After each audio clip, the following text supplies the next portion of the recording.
so much. Thank you. I can already tell it's great. I can already tell it's excellent. Thank you.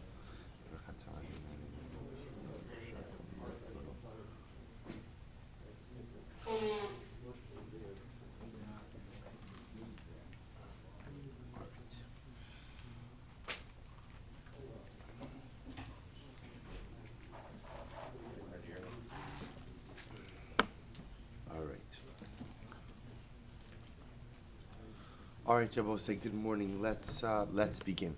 Today's daf is Samech Beis 62, and we are picking up on Samech Beis. So we left off, actually top line.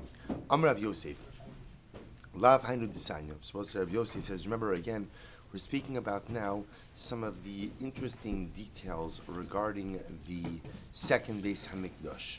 So specifically, again, we're speaking about the idea that they darshan certain psukim when coming back to rebuild the second Beis Hamikdash that yielded certain halachic realities for them. So the Gemara Samar Rav Yosef, Lav Hainu Disanya, did we not learn? Vayachinu es hamizbeach al mechonosov. So we'll say the pasuk in Ezra says that literally they prepared the mizbeach al mechonosov. Now al mechonosov can mean on its foundations, or really again in this context is going to mean on its measurements. What does that mean? Shegiu l'sof midosov. That when constructing the Beis Hamikdash, or constructing the Mizbeach, I should say, they were able to arrive at the appropriate measurements, the appropriate dimensions.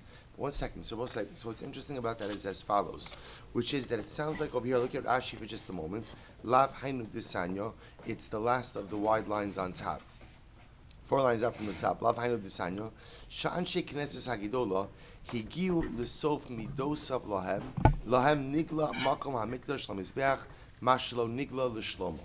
So we'll say, so apparently again, the Anshe Knesses Hagidola, it was certain information was revealed to them regarding the Beis Hamikdash, regarding the Mizbeach. So they came up with the appropriate dimensions of the Mizbeach. The Gemara says, but one second. V'haksev hakol b'ksav miyat Hashem alay askil. But how could that be in Divrei Hayomim? So the pasuk says that Shlomo HaMelech ultimately again was given, or I should say David HaMelech was really given all of the explicit dimensions of the Beis Hamikdash, the explicit locations, explicit dimensions. Look at Rashi. Lav Hainu Disanyo, Shan Shekine, I'm sorry, V'haksiv HaKol B'Ksav, Rashi says, Shekol Makomos HaKidosha Sumido Sehen, Nichtavu LeDavid. There will say the locations of all of the holy places, as well as their dimensions and measurements, were given over to David HaMelech. Alma, B'Mikdash Rishon Nami Hai, Delo Aso Gadol, Lav Mishum Delo Nigla L'Shlom HaMakom Midosa. So we'll say, here's what's interesting. The Gemara makes it sound like and we're going to get into this in just a moment, Dante Anshe Knesses Hagidola outlined the location as well as the measurements of the Beis Hamikdash and its utensils. But the problem is we have a Mefurish pasuk that says that David HaMelech was given all of this information explicitly by the Ribono Shel Olam. HaKadosh Baruch Hu told David where everything is supposed to be and how large, what the dimensions of each area and each utensil were to be as well. So what's the pshat? Amar Rav Yosef Kra Ashkach V'Darch, which is actually quite beautiful. The Anshe Knesses Hagidola found the pasuk and they darshaned it. What's the pasuk that they found which they darshaned? Vayomer David Zehu. So he's quoting over here the pasuk from Divrei Yomim. Vayomer David Zehu Beis Hashem Elokim V'Zeh Mizbeach La'ola LiYisrael. David HaMelech says this is the house of HaKadosh Baruch Hu, and this is the Mizbeach for the Ola, for the offerings of Klal Yisrael. Now, also what the Gemara is picking up on over here is the comparison between the Mizbeach and the Bayis. Key Bayis. Mizbeach is like the Bayis, like the Beis Hamikdash. Ma Bayis Shishim Amo, just like the Beis Hamikdash again, was 60 amos long. Af Mizbeach Shishim Amo. So to the Mizbeach on both sides was 60 amos long. Now, the Gemara is not suggesting that the Mizbeach was 60 amos long. What the Gemara is suggesting is that the Mizbeach can be up to 60 amos long. The idea being that the Mizbeach has a maximum dimension like the Bayis. Just like the Bayis is 60 amos long, so too the Mizbeach can be up to 60 amos long. Suppose there's a beautiful Gemara now.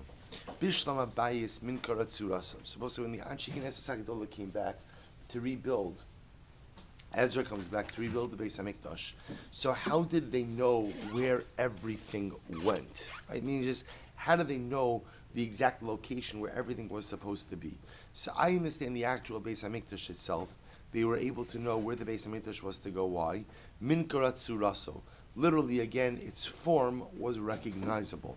Look at Rashi. Bishlam Abayis. Yadu Anshi Knesses Hagedola. Ma kadosh la'azara.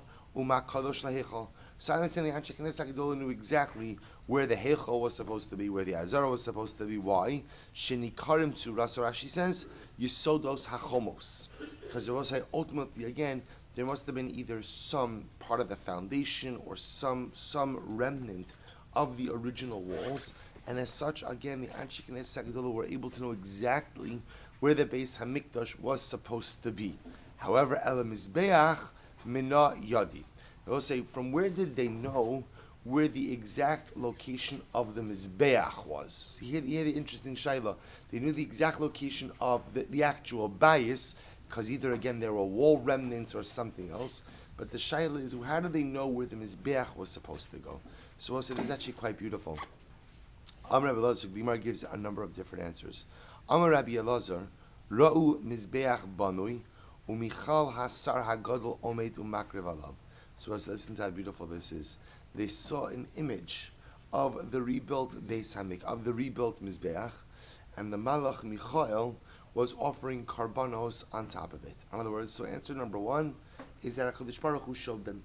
HaKadosh Baruch Hu showed them the exact location of the Mizbeach by creating this beautiful celestial, well, not celestial, but beautiful image, earthly image of the Mizbeach, ultimately, again, with the Malach Michal offering up karbanos on top of it. So the other possibility, Rabbi Yitzchak Nafchamar, Rabbi Yitzchak Nafcha said, Afro Shal Yitzchak Ra'u Shemunach Ba'osamaka. We'll say, so beautiful. They saw the ashes of Yitzchak, gathered in that place, and they realized that this was the makom of the Mizbeach. I will say, the Maharsha points out, what do you mean ashes of Yitzchak? It means the ashes of the ram that Avram Avinu offered up instead of Yitzchak were munach ba'oso makom, were gathered in that place, and so ultimately, again, that's how they knew to build the Mizbeach. So we'll say, this is actually, obviously each of these things have deeper meanings, but this actually is a beautiful idea if you think about it. What the Gemara is telling me is two things. Number one, that Akedas Yitzchak, apparently, at least according to this approach in the Gemara, took place, we all know that Akedas Yitzchak took place on the Harabayis. What is interesting to note over here, according to this Gemara, is that apparently it took place ultimately where? At the actual Makom HaMizbeach, which is really quite fascinating. Actual Makom HaMizbeach. Number two is that those ashes ultimately, again, remained intact, right? Remained in place even throughout the time of the Beis HaMikdash. Quite amazing. Rav Shlomo Rachmani says, Amar Mikola Bayis Klobos, it is all beautiful. Now I want to just point out, all of these different interpretations yield incredibly dramatic insights, a little bit beyond the scope of our ability to go into today. But we'll discuss, hopefully we'll find the opportunity at some point to discuss it further in depth. So the Gemara says, Rav Shlomo Rachmani says, Mikola Bayis Kulo, Heiricho Reach Kitoras. So the Gemara says as follows, that throughout the entire Beis Hamikdash, the scent of Ketores was always smell. One could always smell the smell of the Ketores. Misham heirichu reach evarim. When they got to the makom, ultimately of the Mizbeach, was there right across Samach Beis Amud Aleph, right across from Tosas Midas Arko. So when they got to the makom HaMizbeach, they smelled the smell of burning limbs, of burning meat, of roasted meat. That showed them it was Makom Mizbeach. So we'll say three different interpretations. Either, again, HaKadosh Baruch Hu provided them with a divine image of a Mizbeach, Michal offering a carbon on top of it. They saw the Gemara calls Afro Shel Yitzchak. What the Maharsha says really means the Ephah, the ashes of the idol that Avram Avinu offered up instead of Yitzchak, or it was an olfactory experience, and they were able to go ahead and follow their scent, right? Where they smelled Ketoros everywhere, except by the Makom Mizbeach where they smelled meat. Amr Rabbi Yochanan. Shlosha Nevi'im alu imay min hagola. We'll say there are three Nevi'im who came back with Klal Yisrael from Bavel. It actually points out over here who are the three Nevi'im. Chagai, Zechariah, Umalachi. Three Nevi'im come back with them. Now, what was the role of the three Nevi'im? Echad sheheyed lahem ala mizbeach. Supposed to say one Navi, his job was to ultimately tell them, to teach them about the Mizbeach. Now, in this context, teach them about the Mizbeach, Rashi points out, Echad heyed lahem ala mizbeach, sheyesh lo makom lohosiv at shishim amo. Taught them the drasha that you could expand the Mizbeach up to 60 amos. Where do we get up to 60 amos? Based on the pasuk in Divrei Hayamim, which compares the Mizbeach to the Beis HaMikdash. Just like the Beis HaMikdash was 60 amos in length, so to the Mizbeach can be up to 60 amos in length. So one Navi was to teach them this halacha.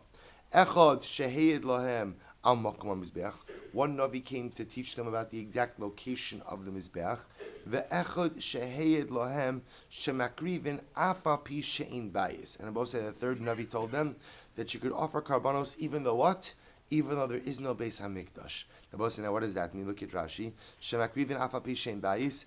Rashi says, the kedushas habayis kitcha l'shaita, the kitcha lasid lavo. Because the third Navi taught them that the kedusha of Harabayis is eternal, and therefore even in the absence of the Beis HaMikdash, one is permitted to go ahead and offer up karbanos. B'masni satana, Rabbi Elazar ben Yaakov Omer, Shlosha Nevi'im alu imar min agola. Both say an alternate version of this. It is true there are three Nevi'im, Chagai, Zechariah, and Malachi, who came up with Klal Yisrael from the Gola. And what was the role of the three Nevi'im? Echad sheheyed lahem ala mizbeach va'amakom mizbeach. Supposed to say one Navi. Now again, in this version, the first two things are grouped together as one. Navi number one taught them about the location of the mizbeach, and ultimately again also taught them about the possibilities of expanding the mizbeach.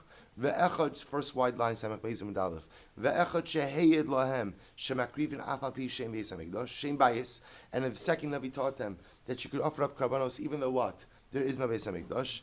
Ve'echad sheheyed lahem ala Torah shetikasei vashuris. And I will say the third Navi was here to teach them that what? That the Torah has to be written in a specific script that we call ksav ashuris. Rashi says, shetikasei vashuris shemitchila nitna lahem b'ksav ivri. So apparently, again, originally the Torah was given to Klal Yisrael on a different kind of script, what Chazal call Ksav Ivri. And then again, when they come back from Bavel, the Navi instructs them that from this point on, the Torah is to be written in Ksav Ashuris. Good. So we'll say that concludes the discussion about the dimensions of the Beis Hamikdash. Tan Rabbanan. So now the Gemara goes weiter. Karen v'kevesh v'yisod v'ribua me'akvin.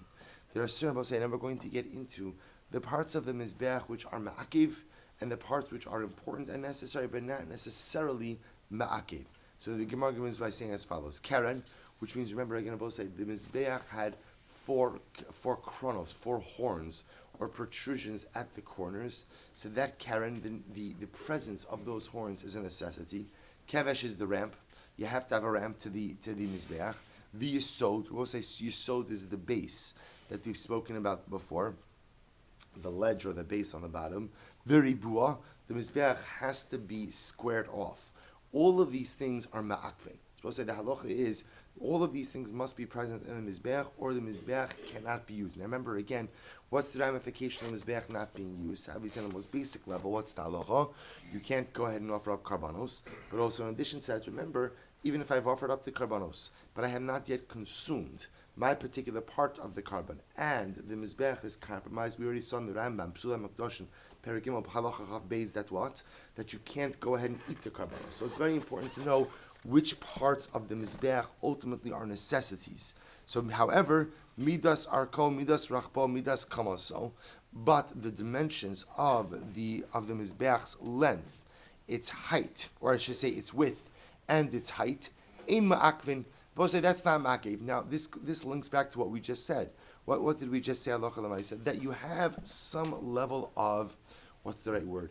Give, right? Some discretion with how big or how small you make the mizbeach. So once I have some level of discretion regarding the dimensions of the mizbeach, then by definition it makes sense that those dimensions are not ma'akev. Good.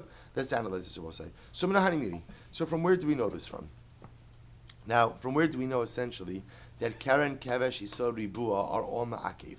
So the Gemara says, Minahani Mili, Amrafuna Amrakra, Hamizbeach. Because the pasuk says, Hamizbeach. Komakom shene'emar Hamizbeach, la'akev. We'll say wherever the Torah uses the word hamizbeach, the mizbeach, so almost like that heya yediyah, that definitive article says that whatever is being discussed in this pasuk, by definition is ma'akev. By definition is a necessity. Therefore, the Gemara suggests that all of the items that we just mentioned that are ma'akev all appear in a pasuk where the word hamizbeach is used. Ela me'ata, but if that's the case, kior l'Rebbe, v'sovev l'Rebbe Yossi, Rabbi Yehuda hachanai mideh ma'akvi. We'll say if that's the case, then the kior. Now, kior in this context does not mean the kior like the wash basin. Kior means, as we're going to discuss, there was like a decorative band that went around the Mizbeach. We're going to call it by different names. Karkov, the Gemara is going to call it. We'll see. But right now, kior means that decorative band that went around the Mizbeach. So the Gemara says, if that's the case, that every single time the pasuk says Hamizbeach teaches me that what? That the particular item being discussed is ma'akev, then the mice, again, is going to lead to a lot of things being ma'akev. For example, kior, the decorative band. The word Hamizbeach is mentioned in that pasuk as well. Sovev. We'll say Sovev is the ledge of the Mizbeach. According to Rabbi Yehuda, that should also be ma'akev, dichsiv, because we'll say by these things, what does it say? V'nasata osa tachas karkov hamizbeach milamata. Because the pasuk says, ultimately, again, you shall place it underneath the karkov of the Mizbeach, underneath it. So ultimately you see the word Mizbeach mentioned in the Hamizbeach, mentioned in the context of the Kior. So the Gemara says, V'tanya, Ezu Karkov, and the Gemara asks, what is the Karkov that is being mentioned over here? Rabbi Omer Zek Kior. We'll say, what's the Karkov? The Karkov is the decorative band that went around the Mizbeach. Rabbi Yosef Yehuda Omer Zeha Sovev. Rabbi Yosef says, no, Karkov actually is the ledge. So the Gemara says, in the Sanya, well, so listen to this, it's actually interesting. The Sanya, because we learned in a Brayso, Osa Hayom, that day, Nifkema Keren Mizbeach. The horn, or the protrusion on the corners, one of the protrusions was damaged. I will say, now what happened, Osa Hayom? Look at Rashi for just a moment. We'll say, it's the first wide line in Rashi. Osa Hayom, listen to this. Quotes an episode in Meseches Sukkah, Shenosach Kohen Tziduki, Mehachag Al Raglov, Urakmu Kala Am Kidarmina Besukkah. I will say, interestingly enough, the Tzedukim did not believe in Yisuch Hamayim, right? Did not believe on the water libation on Sukkos. So what happened? So there were times when there was a Tzeduki Kohen Gadol. So what would he do? He would pretend like he was pouring the water, but in fact he wouldn't pour it on the Mizbeach. He would just pour it on the floor. So one time there was a Tzeduki Kohen Gadol who again was caught by the populace doing this. They got so angry at him that they pelted him with their esrogim. They stoned him with their esrogim. The problem was that they also damaged the Mizbeach. They damaged one of the corners of the Mizbeach. So what did they do? This is actually very interesting. Ve'heviu bul shal melach v'sasmuhum. They brought a bull as a fistful of salt, and they repaired, they filled in the damaged part of the corner. Now let's be clear. Filling in the damaged part with a little bit of salt in no way goes ahead and what? Repairs the Mizbeach to make it kasher la'avoda. Ela shelo yireh Mizbeach pogum. But rather they just did it, they're going to have to repair the Mizbeach. But we'll say ultimately, again, the Mizbeach shouldn't look deficient. So this is like a kavod to the Mizbeach. It doesn't, the fistful of salt certainly doesn't make it usable, but the fistful of salt at least what? At least allows for it to go ahead and look presentable. Shekom Mizbeach she'ein lo keren v'kavesh v'yisod v'ribua pasal. I will say, why are we bringing this story? Because ultimately, again, this Gemara seems to support that which we said before, that there are certain things that are ma'akev in the Mizbeach, specifically, again, Keren, the corners, Kevesh, the ramp, Yisod, the ledge, Ribua, being squared. If you don't have these items, it is possible. So Rabbi Yosef Yehuda Omer, Afa Sovev. Rabbi Yosef Yehuda says, even the ledge itself, even the Sovev, ultimately, again, is an absolute necessity. So we'll say, let's go back for just a moment. Tan Rabbanon. So let's analyze this. Ezu Karkov. So remember again, what's the Karkov? The Torah mentions this Karkov. What is it? So the Gemara has will say, so beforehand, one of the opinions said the Karkov is the same thing as the Kior. Is the Kior, is the decorative band around the Mizbeach. Now we're going to see other opinions. Ezu Karkov, Tanabon Ezu Karkov, Bein Keren Lekerem, Bein Keren Lekeren, Makom Hiluch Raglei Kohanim Amo. So we'll say, so the first opinion in the Brisa says, the Karkov is the walkway for the Kohanim, the 1 amma wide walkway between the horns of the Mizbeach for the Kohanim. The problem with that is, Atal Kohanim bein Karen the Karen of Azli. Now it makes sense that there's enough of a pathway on the top of the Mizbeach for the Kohanim to walk around. What doesn't make sense is what? That it would be between the horns. Why doesn't it make sense that it be between the horns? Because again, you can't walk straight around. Because obviously, again, the Kohen's going to walk, and if he's walking between horns, he's going to run into horn, he's going to have to go around the horn. Wouldn't make sense to make the walkway there. So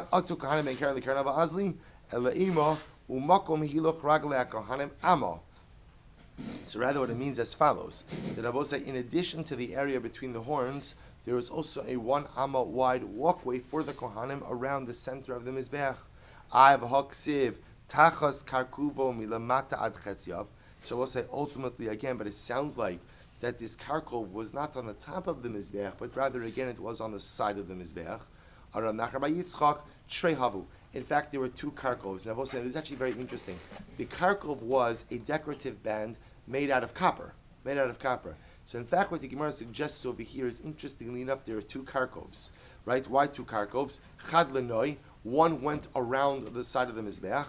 V'chad lekohanim, and one actually went on the top of the Mizbeach. Why?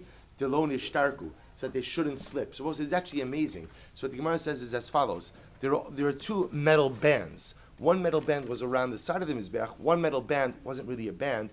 It was a metal walkway around the top of the Mizbeach that was there, so that the Kohanim shouldn't slip on the Mizbeach. Very interesting.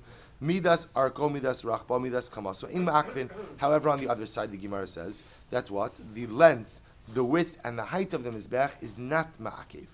Amr Rabbi Mani, ubilvat shelo yivchasenu mi Mizbeach she'asa Moshe. Now, Ramani said that that's fine, meaning you're right. So the length, the height, and the width of the Mizbeach is not Ma'akev. However, again, there is a minimum. What's the minimum? It can't be any smaller than the Mizbeach which Moshe Rabbeinu made. So the Gemara says, V'kama, how large was the Mizbeach that Moshe Rabbeinu made? Rabbi Yosef, Amma. Rabbi Yosef said the Mizbeach was an Amma. Machku alei. The other rabbis began to laugh at Rabbi Yosef. What are you talking about? It was an Amma. It's a Mefurish Pasuk. Chamesh Amos Orech, V'chamesh Amos Rochav, Rabua Yeh Mizbeach. Plus, the Torah itself gives us the dimensions, ultimately, of the Mizbeach of Moshe Rabbeinu.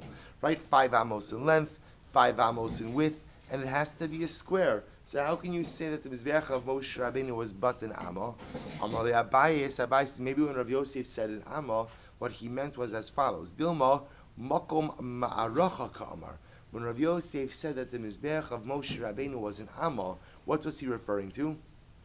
He was referring to ultimately the space of the ma'aracha, the actual space of the pyre, of the fire on top.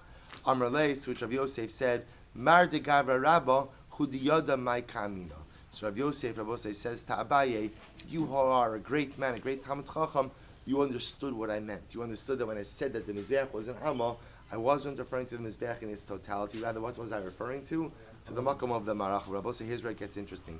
Kari Alayhu, Rav Yosef did not have kind words for the people who laughed at him, and instead he called them Bnei Keturah. He called them the sons of Keturah. Rav Yosef, now who's Keturah? So remember again, Keturah, and the Parshas Chayei Sarah, Vayikach Avram Isha Ushmo Keturah. Avram Avinu marries a woman and her name was Keturah. So Rashi HaKadosh says, who was Keturah? Keturah was Hagar. Then after the death of Sarah, Avram Avinu went back and married Hagar. Why does he call these people Bnei Keturah? Both is very profound. Look at Tab Rashi Samech Beis Amud Beis. Bnei Keturah, Bnei Avram Atem. It is true, you are sons of Avram Avinu. Avalo Kizera Yitzchak v'Yakov.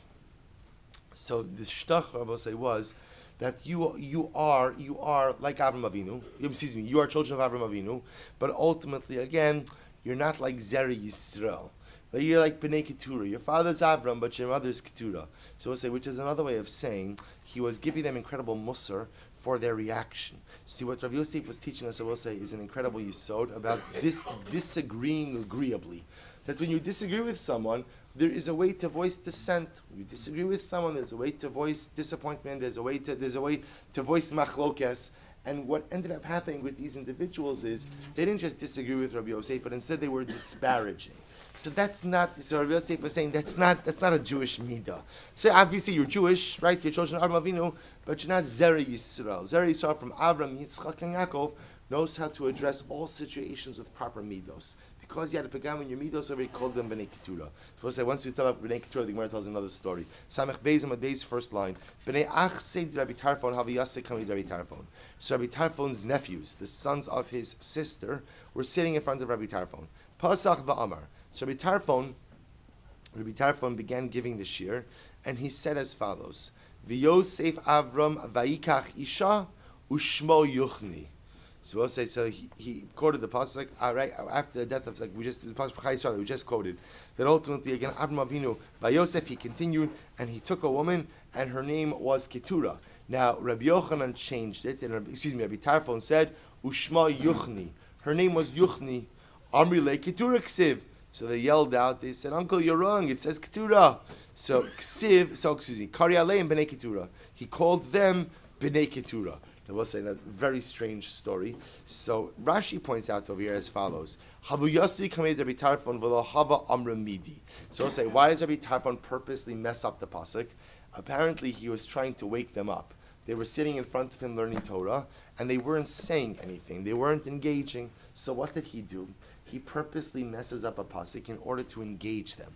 So why is he so upset when they go ahead and correct him? What was he upset about? He wasn't upset about the fact that they corrected him. He was disappointed in the way they corrected him. That ultimately, again, the way they spoke was with a lack of midos. The way they spoke ultimately, again, was with a lack of certain midos. And therefore, again, he calls them Bnei Keturah. And I will say, we don't have time for it today, but I will tell you, in his Sefer Imrei Das, the Lubliner Rav has a piece about this particular exchange, which is so beautifully dramatic. So I'm holding it, so we'll hopefully find the time in Meretz Hashem to go back and look at it one of these days. Amar Abaye. So Amar Abaye bar Huna, Amar Rav Chama bar Guria. So we'll say the Gemara goes weiter.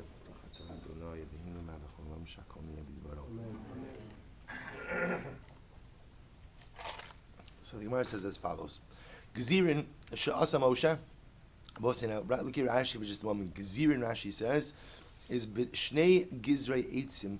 Tzarich l'sadeh berosh hamizbeach ha'ma'aracha l'tamid shal shachar b'kohen echad u'l'tamid shal bein arba'im b'shnei kohanim. Both says the halacha is as follows: every single morning in the Beis Hamikdash, as much as there might have been a fire that came down from Shamayim, there was an obligation to put two pieces of wood on the ma'aracha. You're supposed to do this in the morning, and also supposed to do it in the afternoon. So the Gemara says as follows: the gzirin, which means the pieces of wood, sha'asa Moshe, that Moshe Rabbeinu fashioned for the mizbeach.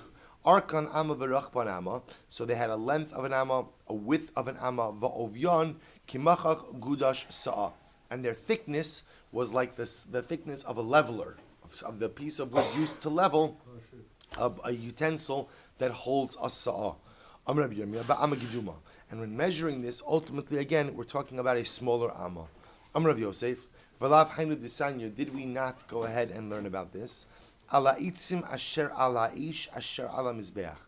So I'll say the pasuk ultimately says, "Va'archu b'nei Aaron hakohanim esanesachem esarosh esabader ala itzim asher ala ish." So the Torah speaks about the kohanim putting the karbanos ala itzim asher ala ish on the wood, which was situated on the fire, which was on the mizbeach. What does that teach me? So I'll say the Gemara is dashing over here that it says ala itzim asher ala ish asher ala mizbeach. That where does the wood have to be situated? On top of the mizbeach. What do I learn from that? Shelo yehu eitzim yotzim min hamizbeach klum. What I learned from that is that the wood should not extend past the mizbeach at all. That the length of the wood as well as the width of the wood has to align. Really is the length. Can't extend over the edge of the mizbeach. Good. Tanan Hasam. So what do we learn there? Kevesh hayil drama shel mizbeach orech shloshim ushtayim. So let's listen to this. So the ramp was to the south of the mizbeach, had a length of 32 amos. Orech shloshim ushtayim, aroch of sheshesrei, and a width of 16 amos. Where do we know this from? Amar Afuna Amar Kra, because the pasuk says Amar Kra v'shachat osa al yerech hamizbeach tzafona. Because the pasuk says, you shall go ahead and shecht it. Now the Gemara is going to dash over here. Al yerech hamizbeach tzafona, on the yerech of the mizbeach in the north. Shehe Yerech B'Tzafon teaches me that the Yerech literally means what? Yerech literally means thigh. In this context, when looking at the Mizbeach as a body, it understands that the kevesh, that the ramp, is the thigh of the Mizbeach. Shehe Yerech B'Tzafon, the thigh of the Mizbeach ultimately again should be in the north. Upanav B'Darom, and the front of the Mizbeach ultimately should be in the south. Ema Yerech B'Tzafon Upanav B'Tzafon. So maybe ultimately again the ram should be in the north and it should face north, and the front should be in the north as well. Amarava Rami Gavra Ape. So we'll say, so Rava said, no, you have to imagine the Mizbeach like a person who is lying down flat on his face, which means the face faces one direction, the feet face a different direction. Amar Abai Adraba Taritz V'Osiv Gavra. Maybe not Abai says, maybe ultimately the Mizbeach is to be situated like a person who is sitting, in which case his face and his feet are facing the same direction. Amar Lei says to him, Ravua Ksiv. The pasuk says Ravua. Now both say the Gemara is making a little bit of a play on words over here. It says Ravua. If you look right across in Rashi, Rashi says Ravua Ksiv.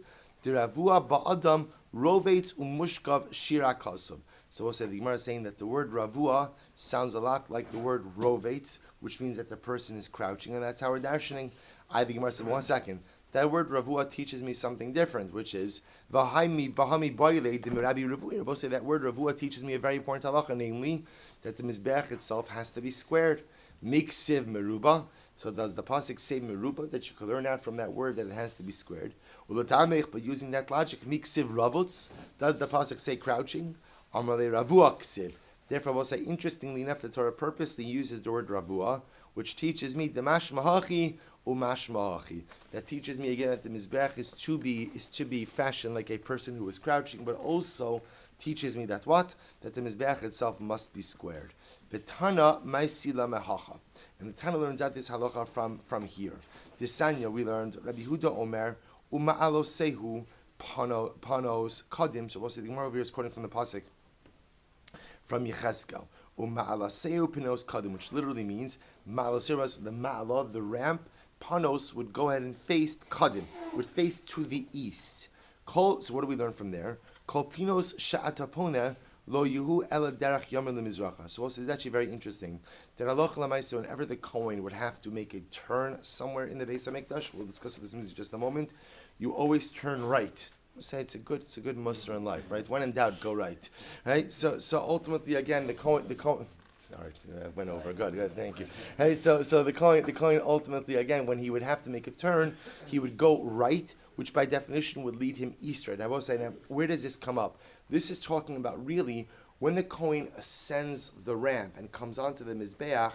So which direction should he go in terms of the avod? Remember, again, he's bringing up sacrificial parts to the Mizbeach.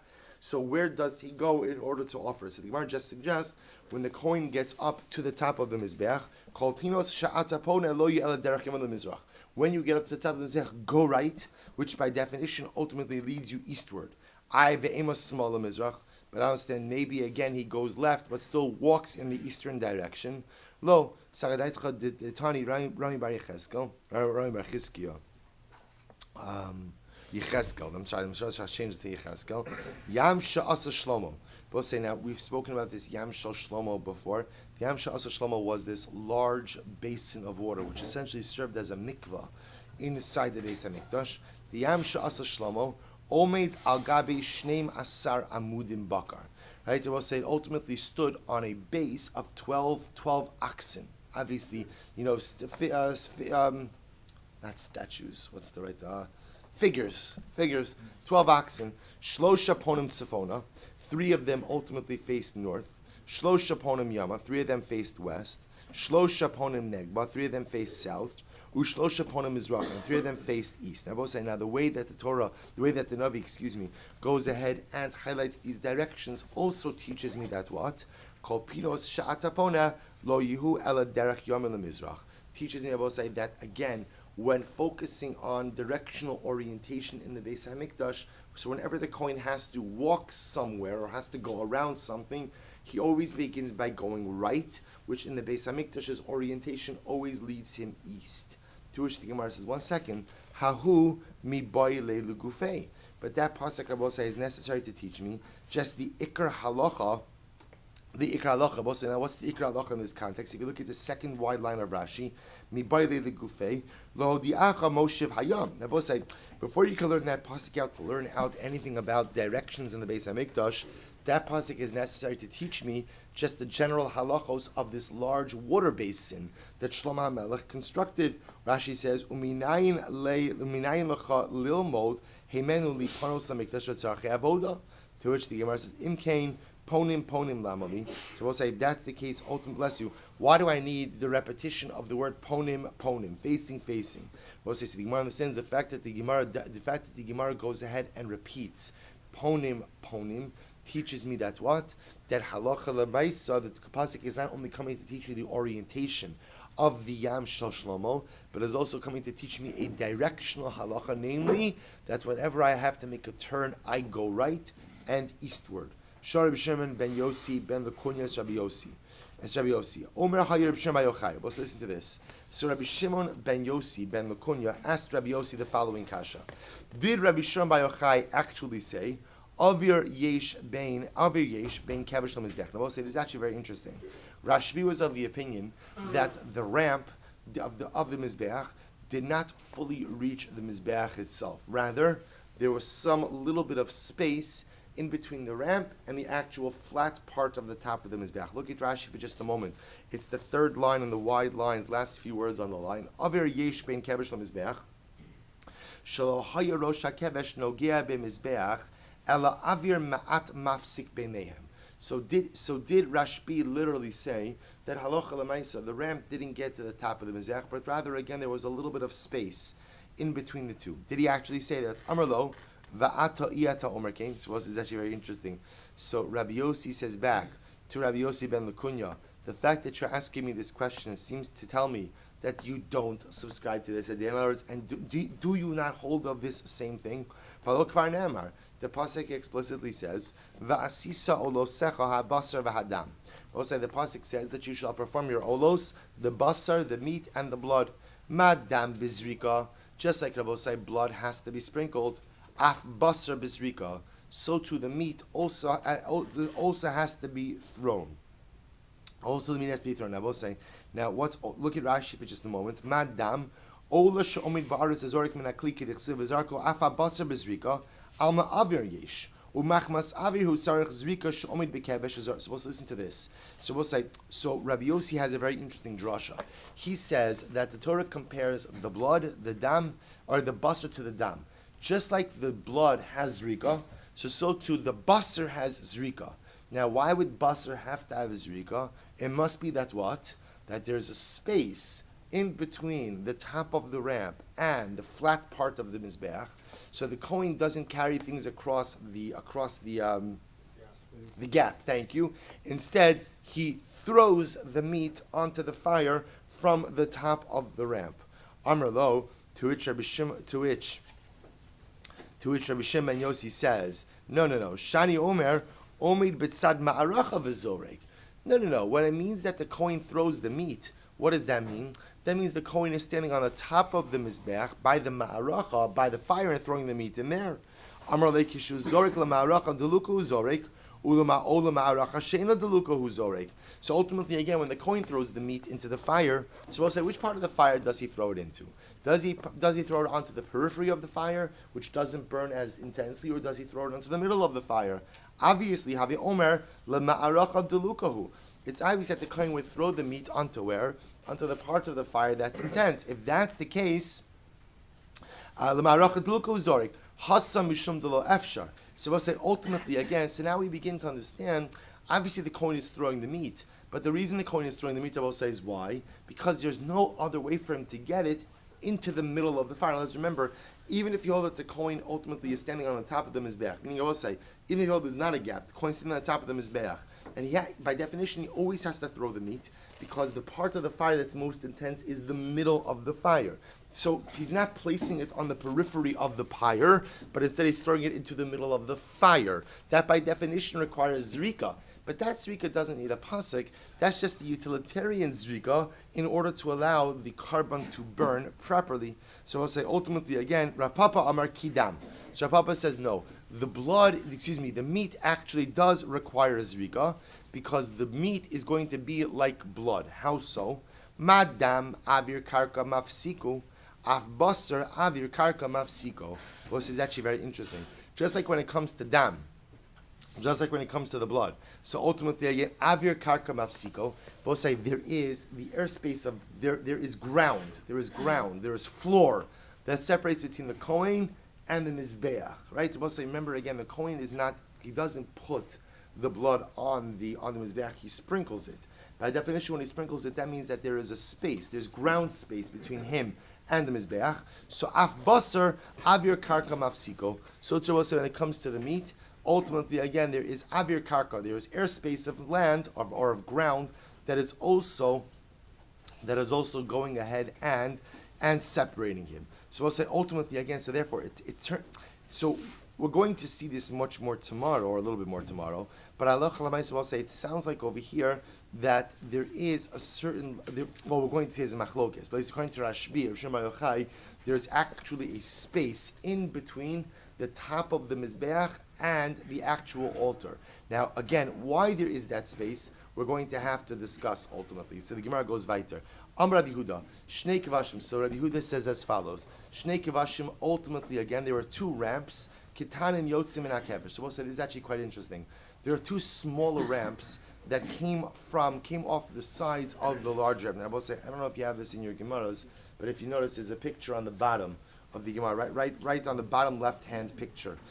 In regular Gemaras, I think. Maybe not. Yeah? Okay. So we'll say you see over here that you see the main ramp going into the Mizbeach and two smaller ramps on the side. Shnei kivashim kitanim yotzim min hakevesh. There are two small ramps, ultimately again, come down from the primary ramp. Shebahem ponim liyisod ulesovev umuvdalin min hamizbeach melonema. So we'll say, interestingly enough, what happens? These two ramps come off the side of the major ramp. One of them goes ahead. Shebahem ponim liyisod. One of them faces down towards what we call the base, and one of them faces down ultimately to the sovev.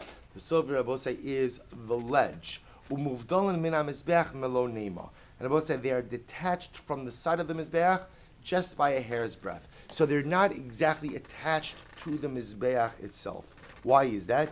Mishum shene'emar soviv. So we'll say ultimately again, we're going to see, it's based on a pasuk, that ultimately again, we know that they have to be there, but they can't actively be attached to the mizbeach itself. Right, so we have to stop over here. We'll pick up Emir Hashem with these two smaller ramps, Emir Hashem tomorrow.